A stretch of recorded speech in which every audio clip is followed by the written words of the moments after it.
Bonjour et merci de me retrouver pour cette émission où je m'entretiens avec des personnalités du monde chrétien. Cette semaine, j'ai la joie de recevoir une femme extraordinaire qui a su mener de front plusieurs carrières et s'imposer sur la scène française comme une des grandes voix de la philosophie de l'éducation. Une carrière universitaire d'abord, puisqu'elle fut l'élève de Paul Ricoeur. Une carrière d'éducatrice, ensuite, qui lui donna l'occasion de réfléchir à la philosophie de l'acte d'enseigner. Et une carrière, ou plus exactement une vocation de religieuse au sein de la communauté Saint-François-Xavier. Cette femme aux multiples vies s'appelle Marguerite Léna. Bonsoir Marguerite Léna. Bonsoir à vous.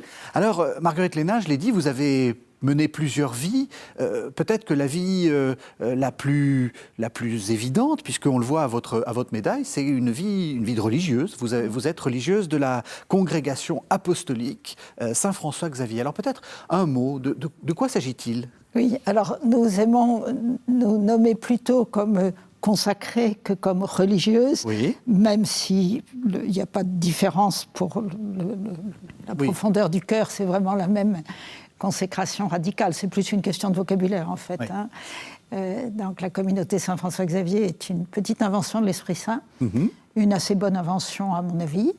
D'ailleurs, sur votre médaille, il y a l'Esprit Saint en personne, enfin, voilà. Une colombe, en fait. J'espère qu'il est aussi à l'intérieur et pas seulement à l'extérieur. Sur la médaille. Voilà.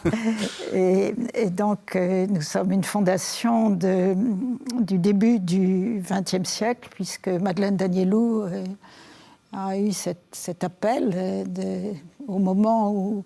C'est assez intéressant parce que c'est dans un contexte où en fait, les chrétiens engagés vraiment dans leur foi et dans la vie consacrée étaient interdits d'enseignement.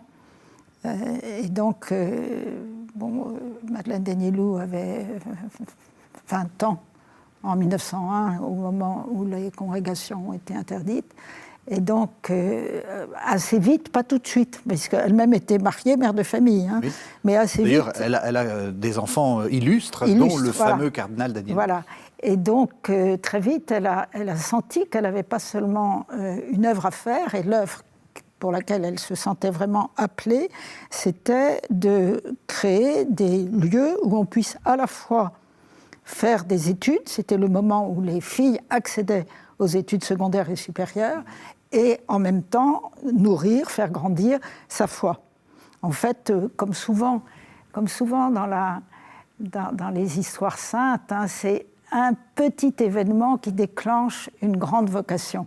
C'est quoi le petit événement ? Alors, le petit événement, c'est une de ses amies qui lui dit « Tu sais, j'ai lu Anatole France et Ernest Renan et j'ai perdu la foi. » Oui, c'était les grands noms ténors de l'époque. Et alors, elle raconte après, longtemps après, elle dit « Mais cette parole me perça le cœur. » Vous voyez, c'est d'abord une expérience d'émotion très forte. Oui. Voyez. Et je me suis dit, il faudrait une maison. Elle s'est pas dit, il faudrait un lycée, il faudrait une maison dans laquelle des jeunes filles puissent à la fois développer leur foi et accéder à des études de qualité. Et donc c'est ça elle dit, c'est la première impulsion que notre Seigneur m'a donnée. Hein.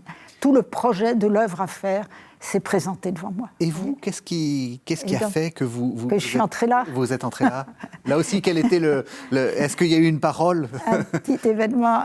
Il y a eu que, vous savez, je suis tombée dans la marmite très tôt, puisque j'ai été élève dans un établissement qui était animé par la communauté Saint-François-Xavier. Et nous étions...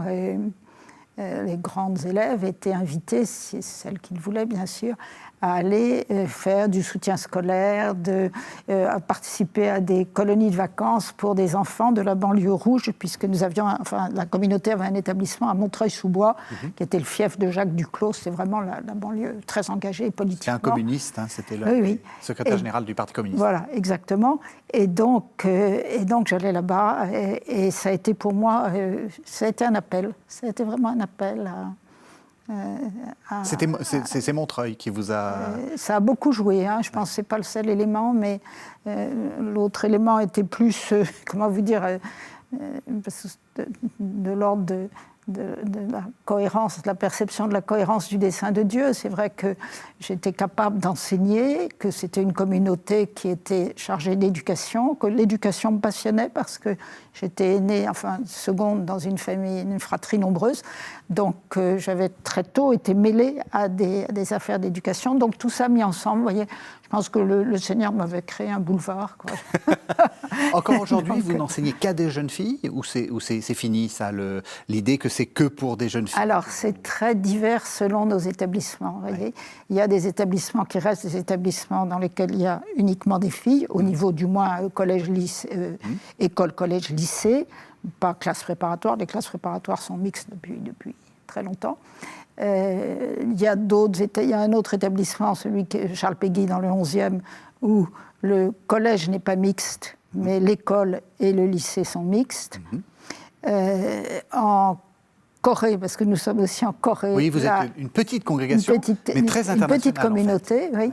Oui, qui elle, l'établissement est complètement mixte.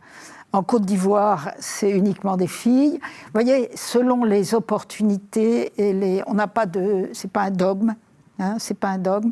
Simplement, je pense que Madeleine Danielou a perçu qu'il y avait une urgence pour les femmes à son époque. Et nous pensons qu'il y a une urgence pour les femmes aujourd'hui qui est différente, voyez, et qui vous explique que, eh bien, nous maintenons, puis c'est aussi du coup une possibilité de choix pour les parents, voyez.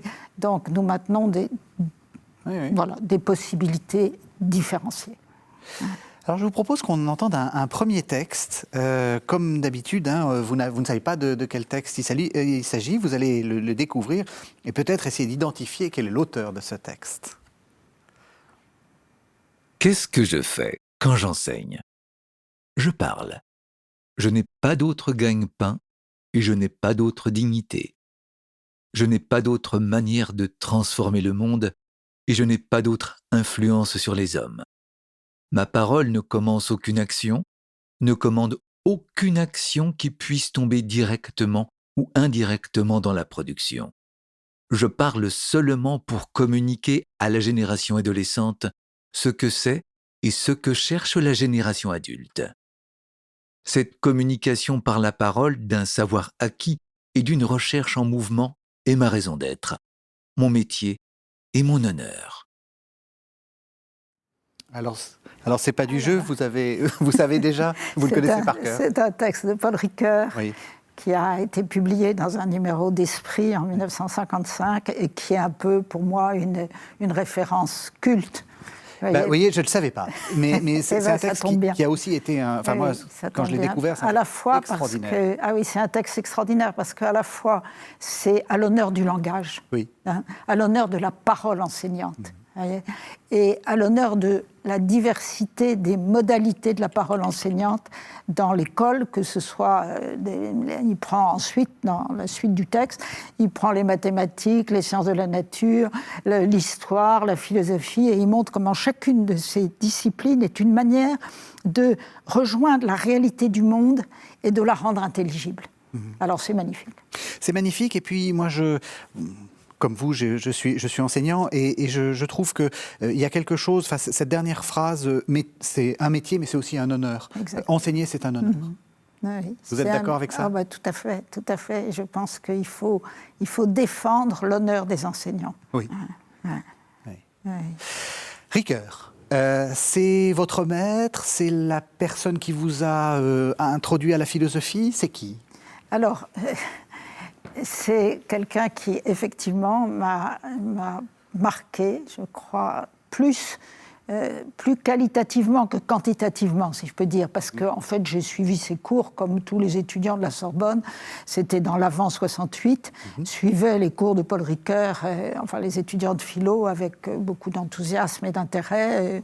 Il y avait des étudiants assis sur les rebords des fenêtres et dans les passages entre les bancs. C'était un bon prof, parce que c'est vrai qu'on a fait une émission sur Paul Ricoeur, on peut la trouver sur le site de la chaîne. On n'en a pas parlé. C'était un bon prof. Moi, il m'a appris ce qu'était l'acte d'enseigner. Ah oui, donc c'est moi qu'on puisse dire. Parce qu'il faisait des cours, à l'époque, c'était des cours d'histoire de la philosophie, ou c'était des cours autour de thèmes qu'il allait développer dans ses livres. Et l'honnêteté intellectuelle de l'acte de lecture de Paul Ricoeur, qu'on retrouve d'ailleurs dans tous ses livres, hein, c'est pas un scoop, tout le monde sait que voilà, c'est vraiment un lecteur, est quelque chose qui, je crois, a été pour moi vraiment déterminant. Je dirais que c'est surtout ça que je dois à Paul Ricoeur, c'est l'attitude, c'est la juste attitude du lecteur, voyez, qui se laisse, qui essaie de comprendre, c'est-à-dire de prendre avec lui ce que l'autre dit. Voyez, donc c'est un passage à l'autre. Tout acte de lecture est un passage à l'autre. Et c'est ça que je lui dois, en fait, voyez, vraiment. Ce que vous dites est tout à fait passionnant, parce que vous ne dites pas il était très clair, il m'a appris Heidegger ou je ne sais pas lequel. Vous dites, vous parlez de sa personne. Parce que enseigner, c'est avant tout un acte, et ça c'est très important dans votre philosophie, hein, c'est un acte personnel. Oui. C'est la personnalité de Paul Ricoeur, enseignant, qui vous a touché. C'est l'acte enseignant, on peut dire. Oui. Ben, c'est ce qu'il explique dans le texte que vous avez cité. Absolument. C'est vraiment ça, vous voyez. Et je trouve, alors en même temps, avec une extrême réserve. C'est pour ça que ça me gêne toujours un peu quand on me présente comme une disciple de Paul Ricoeur, parce que nous n'avons jamais eu de relation interpersonnelle autre que cette relation d'enseignement, qui est une relation en fait à la fois très profonde et très distanciée. Vous voyez, très chaste, si on peut employer ce mot-là. Oui. Je crois que c'est le mot propre, en fait. Oui, oui. Et c'est seulement à la toute fin de sa vie que j'ai eu l'occasion de le rencontrer un certain nombre de fois de manière plus personnelle, mais c'était à la toute fin de sa vie. Et nous ne parlions pas tellement de philosophie. Vous avez donc été formé par Paul Ricoeur. Ensuite, vous êtes devenu prof de philo dans votre communauté, enfin dans les lycées qui sont gérés par... Oui. Est-ce que c'est peut-être indiscret de vous demander ça, mais vous enseignez depuis combien de temps ? Depuis assez longtemps, puisqu'en fait, j'ai passé la grecque en 63 et j'ai tout de suite eu 2 classes de 40 élèves, donc de terminale, donc c'était gros. Et j'ai arrêté en 2003, bien sûr, ça faisait 40 ans et j'avais atteint l'âge de la retraite. Mais j'ai eu la grande chance de continuer parce que Monseigneur Lustiger, quand il a ouvert le séminaire de Paris, il cherchait des professeurs. Hein, ça a commencé très petitement et très modestement. Et là, moi je le connaissais puisque j'avais été étudiante au Centre Richelieu. Enfin, il était responsable du Centre Richelieu quand j'étais étudiante. Donc c'était une aumônerie d'étudiants. L'aumônerie des étudiants chrétiens. Et donc il m'a demandé de venir faire des cours, ce que j'ai fait et ce que je continue encore un tout petit peu à faire, un peu sur la pointe des pieds, parce qu'il sera quand même bientôt temps de s'arrêter pour de bon. Donc plus de 50 ans. Voilà. Ça fait plus de 50 ans. Oui, si on compte, ça fait plus de 50 ans. Ça fait plus de 50 ans. Alors, en 81, vous écrivez « L'esprit de l'éducation ». Peut-être qu'il faudrait commencer par le titre. L'esprit de l'éducation, qu'est-ce que c'est ? Alors, l'esprit de l'éducation, c'est un peu prétentieux parce qu'il y a l'esprit des lois derrière. Hein, oui, donc, on c'est ça, c'est Montesquieu. Du sous Montesquieu. Mais en fait, ce n'est pas la raison pour laquelle j'ai choisi ce titre. J'ai choisi ce titre pour 2 raisons. Enfin, pour une raison, et puis ensuite j'ai trouvé une autre qui m'a fait plaisir aussi. La première, c'est que Madeleine Danielou s'est fait connaître par un livre qu'elle a publié en 1938. Alors, 1938, vous voyez le contexte, oui, hein, plein montée des fascismes, qu'elle avait appelé l'éducation selon l'esprit. Oui. Et pour elle, l'esprit, ce n'était pas l'intellect. L'esprit, c'était vraiment cette capacité de dire « je », de ne pas se fondre dans une foule collective emmenée par des slogans. Voyez, donc c'était la capacité de réfléchir, de créer, de s'engager, de s'adapter. Il y avait tout ça pour elle dans la vie de l'esprit. Et comme moi, ça a été vraiment mon milieu porteur, à la fois spirituellement, puisque j'ai réalisé ma vocation dans la communauté Saint-François-Xavier, et intellectuellement aussi. Hein. Donc c'est la raison pour laquelle je me suis dit, il faut que je prenne un titre qui dise que je suis héritière. Et donc l'esprit de l'éducation, c'était une manière de dire, de reprendre ce titre. D'ailleurs, quelquefois, moi-même, je m'embrouille et je ne sais plus le titre de mon propre livre. Voilà, donc c'était un peu ça. Et puis l'autre source, c'est que j'ai découvert, mais en travaillant pour ce livre, parce que je voulais me donner une assise biblique solide, hein, que dans le livre de la sagesse, au début du livre de la sagesse, vous avez, alors c'est en grec, c'est traduit comme ça un peu en français, vous avez to pneuma tes paideias, ce qui veut dire littéralement l'esprit de l'éducation. Oui.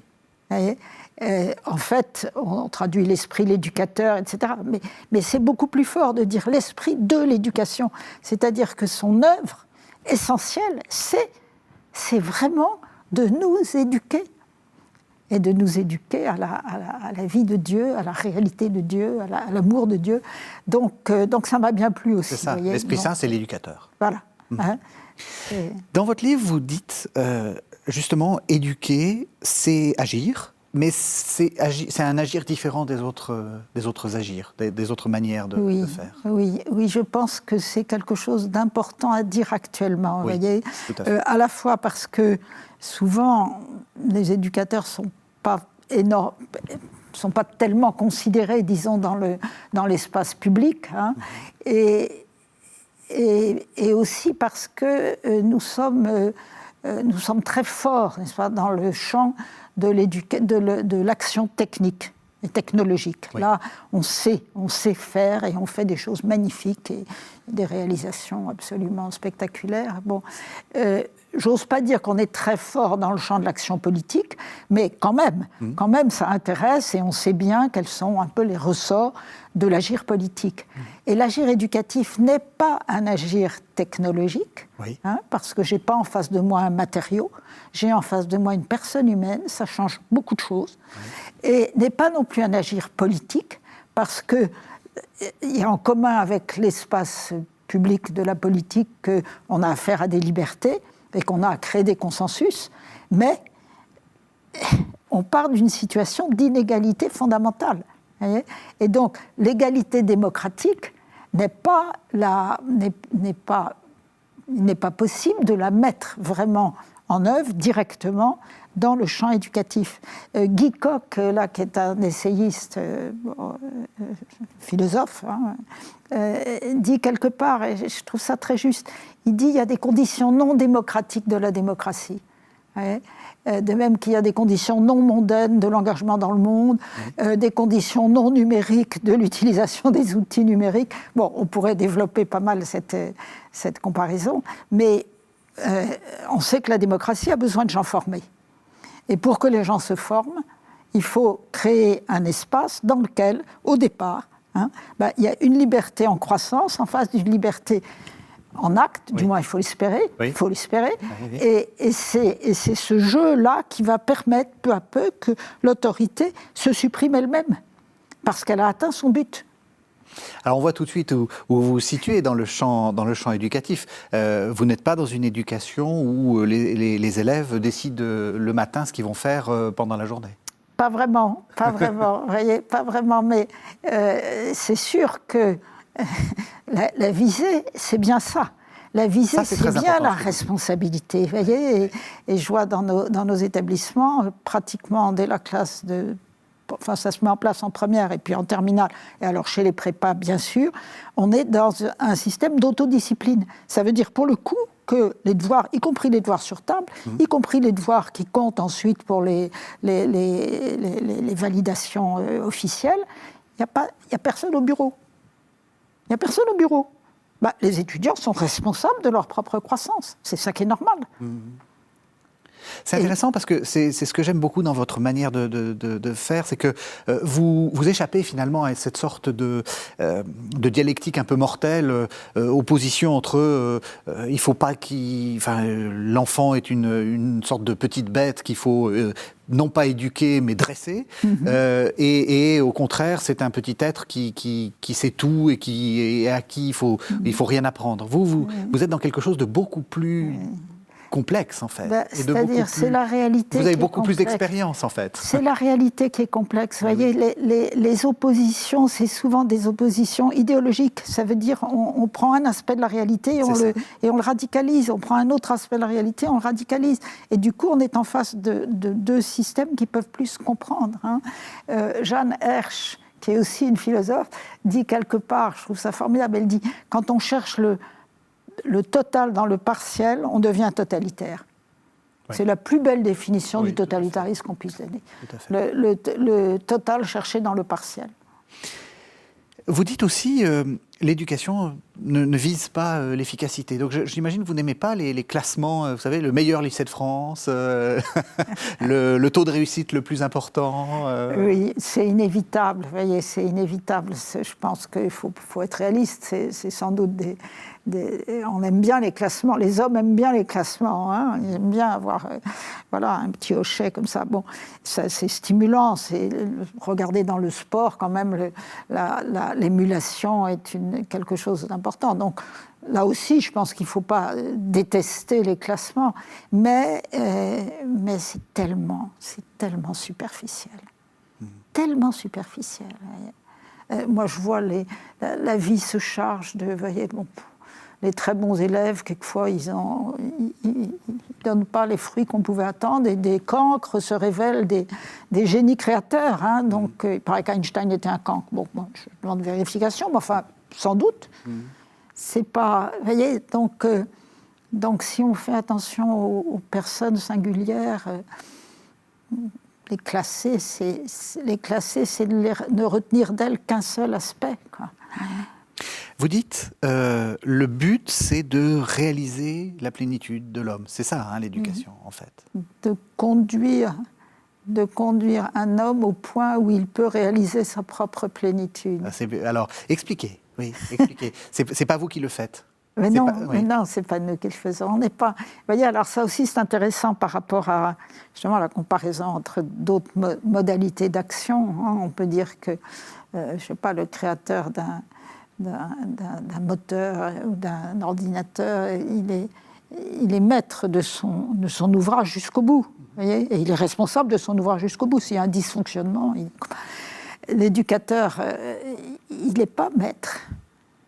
En réalité, il n'est pas maître, il accompagne un processus. Hein, et aucun éducateur ne peut déterminer quelle va être la plénitude du jeune qu'il a en face de lui. C'est pas possible. Voyez, Madeleine d'Agnelloul disait, c'est très beau, enfin c'est une expression qui est devenue un peu notre slogan, mais elle est très belle, discerner la ligne de l'élan créateur. Mais l'élan créateur, c'est pas l'éducateur qui l'a, c'est le jeune, voyez. Oui. Et voir aussi la conduite de Dieu sur lui et la seconder. Là aussi, on n'entre pas par effraction dans l'histoire sainte d'une personne. C'est pas possible. Oui. C'est pas souhaitable. Non, c'est pas souhaitable. On n'a pas le droit. C'est le fort intérieur, oui. Et là aussi, vous voyez, donc l'éducateur, il est du côté de celui qui aide à agir. Hein. Il y a une enfant d'un de nos établissements, je crois, qui avait dit un jour à son professeur, « Aide-moi à le faire toute seule. » Tout à fait. Ben, c'est tout. Tout est dit dans cette phrase. « Aide-moi, sinon je ne le ferai pas. Mais finalement, c'est moi qui vais le faire, c'est pas toi. » Du coup, quelle est la différence, enfin, quelle est la part du contenu, parce que le but de l'éducation, c'est d'apporter du contenu. Oui. Et c'est d'ailleurs un des problèmes, quelquefois, dans les philosophies de l'éducation. Et ce dont vous parlez, qui est quelque chose d'impalpable, mais qui est de l'ordre de la manière d'agir, de la manière de vivre. Vous êtes à la fois prof de philo, mais peut-être aussi maîtresse de vie. Comment est-ce qu'on fait le départ entre les deux? Et surtout, est-ce qu'il faut renoncer au contenu? Alors, vous voyez, il y a beaucoup d'enseignants qui disent « je suis enseignant, je ne suis pas éducateur hein », comme une sorte même quelquefois de réaction défensive. Et moi, il me semble qu'ils oublient peut-être que leur discipline est éducatrice. Vous voyez ? Oui. Le contenu de ce qu'ils enseignent est éducateur. Donc il ne faut pas renoncer à la discipline. Il ne faut pas renoncer au contenu. Bien sûr que non, parce que c'est le contenu, c'est le contenu qui va informer ma manière. Vous voyez, bon, on le voit très bien, des personnes qui ont fait de la philo, ça se sent dans leur manière d'aborder les questions. Des personnes qui ont été formées par l'histoire, ça se sent dans leur manière de ne pas être le nez sur l'immédiat, le plus immédiat, etc. Vous voyez ? Donc, pour moi, c'est déjà, la question des contenus est déjà une question.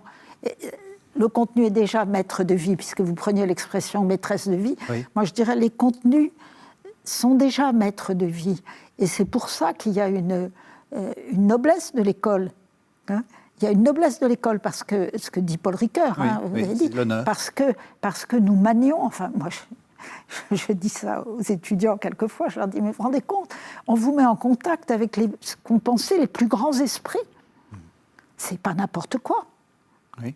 Je leur dis même, vous arrivez en basket et en jean pour rencontrer Platon, et puis quand vous avez des entretiens pour les écoles de commerce, alors là, vous vous sapez, vous êtes impeccable, etc. Vous avez raison, il faudrait être en costume cravate pour rencontrer Platon.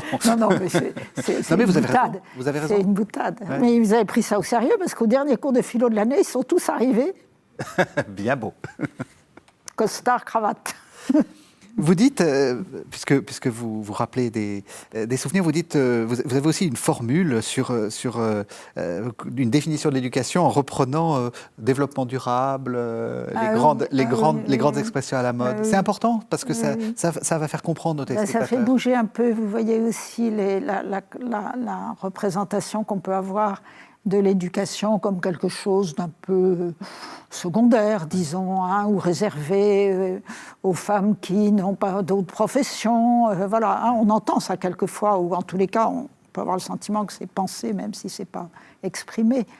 Alors moi, j'aime bien dire, mais attendez, qu'est-ce que vous faites quand vous faites de l'éducation ? Premièrement, vous faites du développement durable, parce que les jeunes que vous formez aujourd'hui, c'est dans 20 ans ou dans 30 ans qu'ils vont être efficaces et apporter à la communauté publique, nationale, ou internationale maintenant, leurs compétences. Bon, vous travaillez avec des énergies renouvelables, parce que surtout un enfant ou un ado, il suffit d'une bonne nuit et il est reparti à 100 à l'heure. Hein, donc voilà, et puis vous commentez des auteurs dont certains sont, alors là je parle de la philo bien sûr, mais c'est vrai aussi dans d'autres disciplines, dont certains remontent à 4 siècles avant Jésus-Christ, hein, et c'est une énergie indéfiniment renouvelable. Oui. Voyez, un texte de Platon, c'est une énergie renouvelable aussi longtemps qu'on n'aura pas détruit les textes qui nous y donnent accès. Vous voyez, bon, une équation, un théorème de Pythagore, qui traverse les siècles. Oui, c'est paradoxal parce que vous dites qu'il ne faut pas chercher l'efficacité, mais c'est très efficace en fait. Oui, c'est d'une autre efficacité, voyez, c'est fécondité. Moi, j'aime mieux employer le mot fécondité, voyez. Et puis, qu'est-ce qui reste ? Il reste le commerce équitable. Mais vous savez que le mot commerce, le beau sens du mot commerce, c'est la relation. La relation. Et une relation d'éducation devrait être toujours une relation équitable. Je vous propose qu'on entende un deuxième texte, et puis on passera à un deuxième livre. L'enfant qui entre en cours préparatoire a, du haut de ses 6 ans, un espace d'expérience très mince. L'école va greffer sur cette courte durée une expérience millénaire. Ses instituteurs se font pour lui les contemporains des découvertes et des inventions les plus anciennes de l'humanité. Lire, écrire, calculer. En mettant au rythme de l'enfant ces héritages immémoriaux, ils deviennent des passeurs entre 2 échelles totalement hétérogènes. Cette greffe d'une mémoire longue sur la mémoire courte de l'enfant vient contester, relativiser, féconder l'expérience immédiate qu'il peut avoir du monde et de lui-même.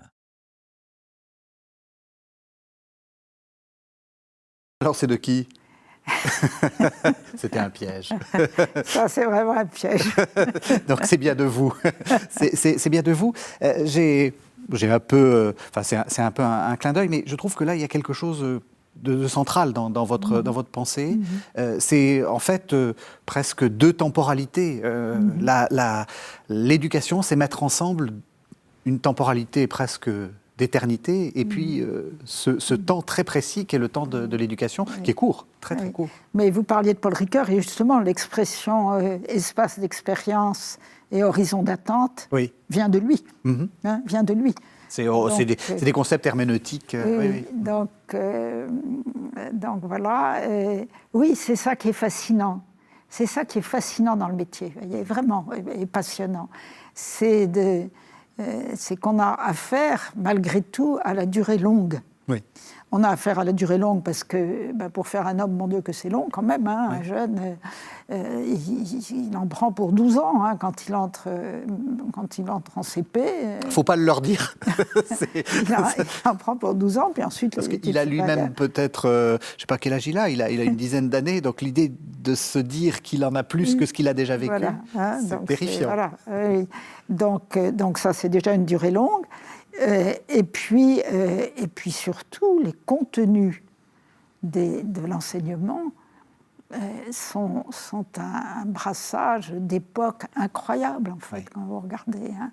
Hein. On dit que pratiquement jusqu'à la classe du 6e, 5e, le sens du temps n'est pas encore vraiment... Enfin, le sens de la profondeur du temps, il s'acquiert peu à peu. L'histoire y contribue d'ailleurs énormément. Oui. Voyez, mais justement, c'est une libération formidable par rapport à l'immédiateté dans laquelle, par ailleurs, nous sommes beaucoup. Oui. Voyez. Le livre s'appelle « Le passage du témoin ». Éduquer, enseigner, évangéliser, c'est chez Parole et Silence. Pourquoi ce terme de « passage du témoin » ? C'est un titre qui m'a été donné par une de mes sœurs, en fait, Marie-France, qui un jour m'a dit à table, tiens, tu devrais appeler ton livre « Passage du témoin ». C'était peut-être au moment des Jeux Olympiques. Ou oui, c'est ça. Elle avait regardé un peu trop la télévision. Bon, et donc j'ai trouvé ça magnifique. J'ai trouvé ça magnifique parce que je pense effectivement que les éducateurs sont des passeurs. Et alors, en y réfléchissant, figurez-vous que ça m'a fait, hier, en réfléchissant un petit peu à notre rencontre, je me suis dit, mais au fond, dans notre communauté, il y a 2 personnes qui sont assez connues, parce que l'une et l'autre ont fait de très belles choses dans leur vie.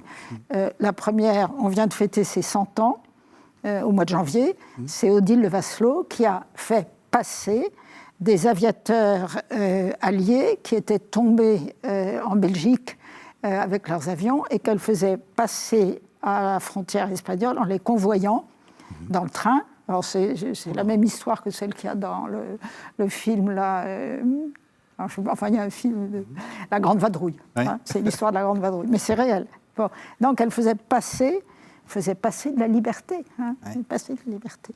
Et l'autre, Assia Dourov, a fait passer un manuscrit de Solzhenitsyn dans des boîtes de chocolat en France. Elle était à Moscou, elle était russe, oui. Ah oui. Et beaucoup, hein, Solzhenitsyn, mais elle était un de ceux qui ont contribué à faire passer. Et donc elle a fait passer aussi de la liberté de penser, la liberté de créer. Voilà. Et il y a dans ma communauté beaucoup de personnes qui sont totalement anonymes et qui passent leur vie à faire passer de la vérité et de la liberté auprès des jeunes à travers les œuvres, à travers l'enseignement, l'éducation, etc. Donc je me suis dit que finalement ce titre était bien choisi. Ah oui. Je suis très frappée de ce que vous venez de dire. Enseigner, c'est faire passer de la vérité, de la liberté. Vous n'avez pas peur des grands mots? C'est quelquefois une chose qu'on me reproche, parce que si les grands mots ne sont pas portés par des petits actes, ils deviennent creux. Oui. Mais c'est ça pour vous l'éducation? C'est passer la liberté et passer la vérité? C'est essayer. Oui. Je trouve ça extraordinaire, parce que c'est vrai qu'on est un peu, surtout quand on est enseignant, le nez sur le programme, le nez sur... Et je trouve que ça donne une perspective tout à fait différente. Mais voyez, je pense que c'est la raison pour laquelle...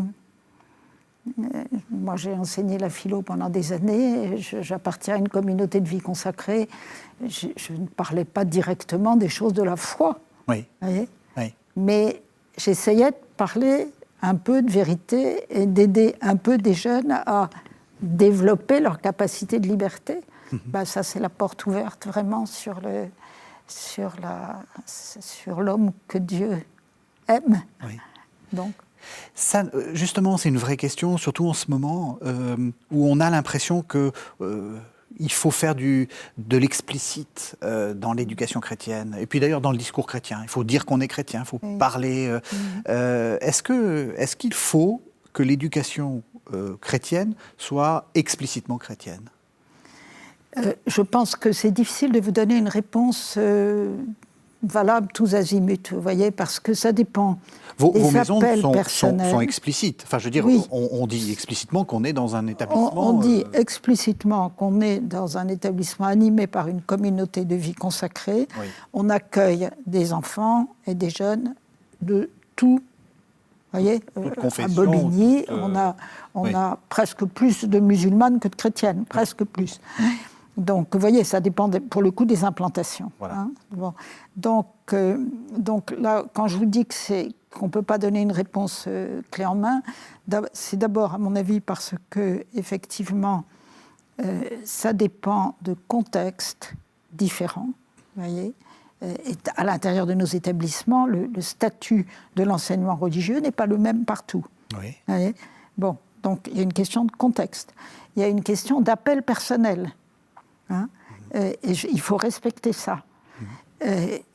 Donc on ne peut pas généraliser. Mais ce qu'on peut dire, c'est que l'annonce, enfin le pape François s'échine à nous le dire et à nous le redire, vous voyez, l'annonce de l'évangélisation, l'annonce de la bonne nouvelle de l'évangile, déborde de beaucoup le discours explicite.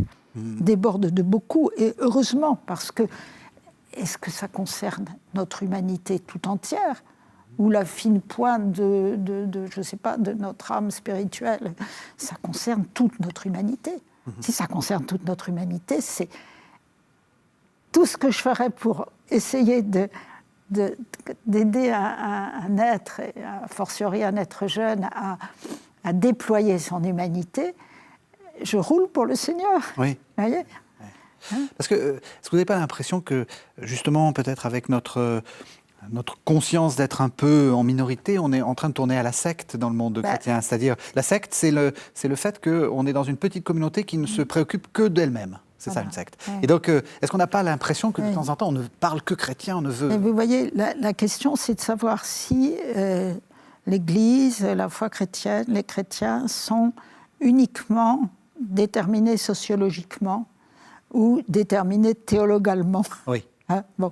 S'ils sont déterminés sociologiquement et simplement sociologiquement, le réflexe sociologique d'une minorité, c'est toujours de s'enquister, voyez, de resserrer les rangs et de se différencier du reste. Bon. Et de retourner toujours sur ses propres thèmes. C'est une loi sociologique. Oui. Bon.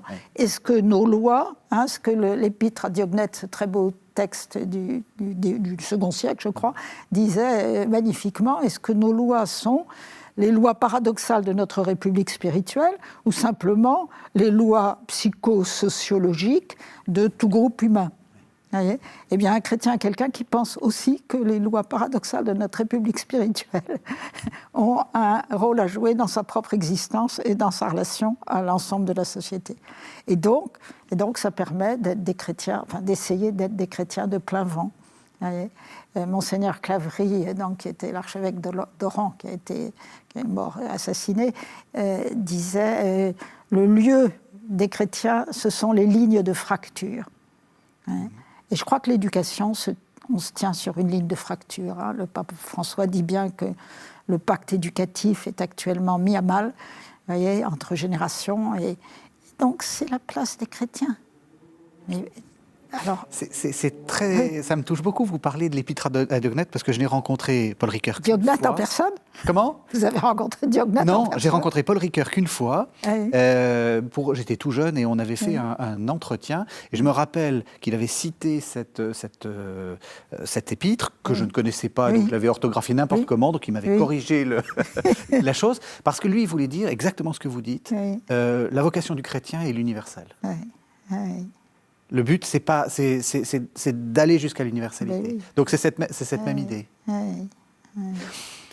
Vous dites, dans le passage du témoin, on va revenir là-dessus, vous dites qu'il y a le but, c'est aussi de transmettre, qu'il y a un acte de tradition que vous définissez comme mémoire et promesse. C'est-à-dire, j'allais dire, du côté du passé, d'une certaine façon, et du côté de l'avenir. C'est ça aussi, enseigner? Oui, c'est-à-dire là, justement, la source est vraiment biblique.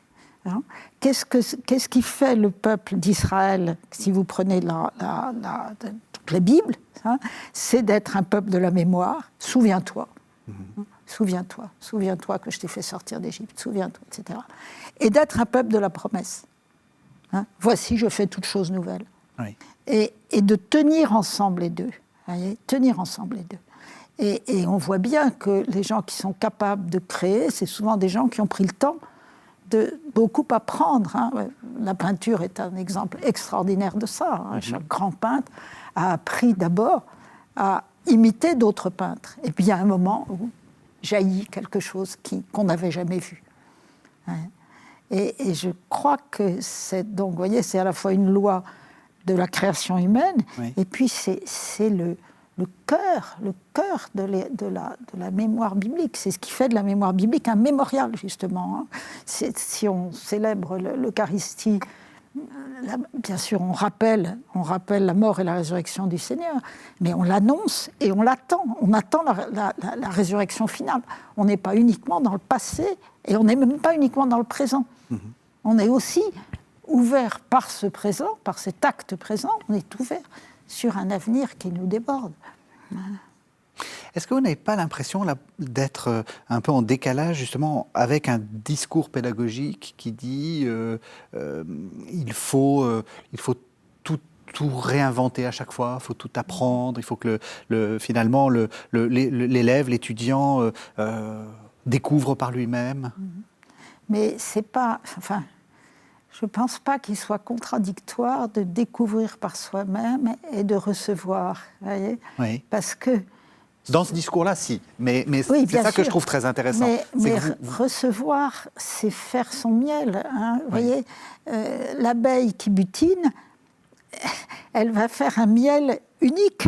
Mm-hmm. Enfin, oui, absolument. Oui. Bon, et on peut faire du neuf parce qu'on a beaucoup reçu. Vous voyez, on a beaucoup reçu. Vous savez, vous parliez de Paul Ricoeur, l'épisode où un étudiant dans le fouillis de mai 68 lui dit au fond, qu'est-ce qui vous donne autorité sur nous?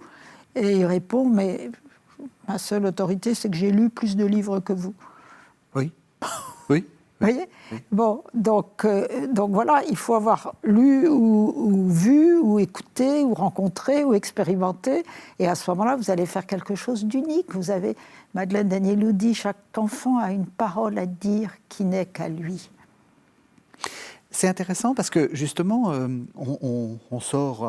Enfin, espérons d'ailleurs qu'on en sorte, d'une crise sanitaire où on a beaucoup contesté la parole de l'expert, en disant toute parole se vaut et finalement tout le monde est capable de dire quelque chose du virus. On est tous devenus des virologues patentés. Vous vous dites, ils en savent peut-être pas plus que nous, mais au moins ils ont fait plus d'expérience, ou ils en ont lu plus. C'est-à-dire, pour moi, c'est une occasion manquée, voyez, parce que on a vu pendant, et on continue de voir, hein, on a vu la science en train de se faire. On est entrés tous dans un laboratoire. Oui. Et on a vu que la science se fait à coup d'hypothèses, d'essais, d'erreurs, etc. Et quand je dis que c'est raté, c'est que du coup, beaucoup de gens ont conclu la science, c'est des opinions. C'est-à-dire n'ont rien compris à ce qui est la noblesse de la science, qui est de partir effectivement de l'opinion qu'on peut se faire en constatant quelque chose, et puis de creuser ça et de confronter ça avec d'autres expériences, et puis peu à peu d'apporter. C'est quand même extraordinaire d'avoir trouvé un virus, d'avoir trouvé non pas un virus, oui. hélas. Déjà de l'avoir... Si, vous avez raison. Déjà de l'avoir identifié aussi rapidement. De l'avoir identifié, et puis ensuite d'avoir trouvé un vaccin si vite. C'est une avant... Enfin, dans 100 ans, on dira, mais les gens du XXIe siècle, ils étaient quand même chapeau, hein, ils étaient forts. Ouais. Mais nous, on vit ça en disant, pour les scientifiques, ils ne savent pas ce qu'ils disent. C'est incroyable quand on y pense. Dernier livre, Patience de l'avenir, petite philosophie théologale, c'est paru chez Lessius. Alors c'est un recueil d'articles. Il nous reste 6 minutes pour parler de ce recueil d'articles, donc il va falloir faire vite. Mais je retiens un article dans lequel vous posez une question que je trouve très importante. Vous vous dites, mais les chrétiens ont la vérité, mais la vérité c'est une personne. Et qu'est-ce que ça change de dire que la vérité, c'est une personne? Premièrement, ça supprime radicalement l'emploi du verbe avoir. Oui, on est dans la vérité. avoir la vérité, c'est pas vrai. On n'a jamais la vérité. Personne n'a jamais la vérité. Bon. Ça, c'est la première chose. Ça, c'est très Ricoeur. Ça, c'est oui, une pensée... oui, c'est assez... Je me tiens dans la vérité, voilà. disait-il. La deuxième chose, c'est que si la vérité est une personne, je n'en ferai jamais le tour. Oui. Je ne peux pas faire le tour de votre personne, pas plus que vous ne pouvez faire le tour de ma personne. Bon. Donc, c'est un principe de très grand respect, de très grande humilité. Très grande humilité, je me tiens devant la vérité de manière très humble, parce que la vérité, elle me dépasse de tous les côtés. Bon. Et puis cette personne, c'est pas n'importe qui quand même. Hein. Il y a un seul être humain qui a pu dire « je suis la vérité ». Hein. Et en plus, sans faire de l'exégèse savante, mais vous savez que dans Saint Jean, vous avez un certain nombre de « je suis ». Hein. Je suis la lumière du monde, je suis la vérité. Avant qu'Abraham fût, je suis. Et le « je suis », c'est la traduction grecque, enfin la française, mais le égoémie grec, c'est la traduction de la parole de révélation à Moïse du nom même de Dieu. Hein? Le Dieu qui est, je suis celui qui suis. Donc quand le Christ dit « je suis la vérité », il dit quelque chose de comment vous dire, d'ultime, voyez, d'ultime. Ben, nous ne sommes pas de plein pied avec cet ultime. Mais en même temps, il emploie un mot qu'un enfant de 5 ans peut comprendre. Oui. C'est vrai ou c'est pas vrai, hein? Un enfant, il vous demande ça très tôt. Tu dis ça pour de vrai, hein? Donc, il nous conduit au plus ultime avec le mot le plus banal. Et il y a toujours... Enfin, moi, j'ai toujours un regret quand je... Enfin, un regret... vous voyez, le dialogue de Jésus avec Pilate. Il y a un moment où Pilate dit « qu'est-ce que la vérité ?» Oui. Et le texte de Saint Jean, qui est très concis, il dit « à ce moment-là, Pilate sortit ». Autrement dit, ça nous indique le ton sur lequel il l'a dit. « Qu'est-ce que la vérité ?» Ouais. S'il avait vraiment dit « qu'est-ce que la vérité ?» Mais Jésus lui aurait dit quelque chose. Oui, il est parti sans entendre la réponse. Oui. C'est pas de réponse un rendez-vous à cette raté. Voyez. Oui. C'est tragique. On arrive à la fin de l'émission. Dans ce que vous venez de dire, il y a un mot qui me semble à la fois traduit votre pensée et aussi votre personne. C'est le mot d'humilité. L'éducation, c'est ça. Il y a une forme d'humilité. Il ne faut pas s'imposer à l'autre. Oui. Vous savez, je crois que c'est Sainte Thérèse de l'Enfant Jésus qui dit « l'humilité, c'est la vérité hein. ». Je crois que c'est vrai. La posture d'humilité n'a pas de sens. Oui. Ce qui a du sens, c'est cet enfant a besoin d'une main qui le conduise, il a besoin des bras du papa pour faire les 2 pas qui vont être ses premiers pas de bipède. Bon, c'est ça l'humilité. Hein. Oui. C'est ça l'humilité. Je me mets au pas. L'instituteur qui explique le théorème de Pythagore, il se met au début de la mathématique. Pour la 50e fois en plus. Pour la 50e fois. Et puis, mais c'est ça l'humilité. Vous voyez, oui. C'est pas une attitude. C'est pas une posture. Mais il y a quand même cette idée qui est tout le temps. J'ai lu vos livres. On met pas la main sur les gens. On ne met pas. On a de l'autorité parce qu'on a lu beaucoup de livres, mais on n'essaie pas de les propagander. De les propagander. Peggy dit, je ne propagande pas mes amis. Voilà, c'est ça. Voilà. Et bien, si on considère que tout le monde, qu'on a vocation d'amitié avec beaucoup de gens, ou de fraternité, disons plutôt, eh bien, on ne va pas propagander. Et c'est pareil pour l'éducation. On fait attention de ne pas... C'est un lieu, c'est pour ça que l'éducation est gardienne d'un certain nombre de vertus dont la société globale a besoin. Vous voyez, elle est gardienne de la confiance, elle est gardienne de la sollicitude, elle est gardienne de l'humilité, si vous voulez, hein, même si c'est une valeur sociale moins immédiatement perceptible, elle est gardienne de la fraternité. C'est pas mal. C'est pas mal, je pense. Merci beaucoup, Marguerite Héléna. Alors, je rappelle les titres des livres sur lesquels nous avons fait fond pour cette conversation. Donc, L'Esprit de l'éducation, qui est paru à l'origine aux éditions Fayard et qui a été republié chez Parole et Silence. Et puis, nous avons parlé du Passage du témoin, éduquer, enseigner, évangéliser, aussi chez Parole et Silence. Et enfin, Patience de l'avenir, petite philosophie théologale, c'est paru aux éditions Lessus à Bruxelles. Merci beaucoup, Marguerite Héléna. Merci à vous. Vous savez que vous pouvez retrouver cette émission sur le site internet de la chaîne www.ktotv.com et on se retrouve la semaine prochaine.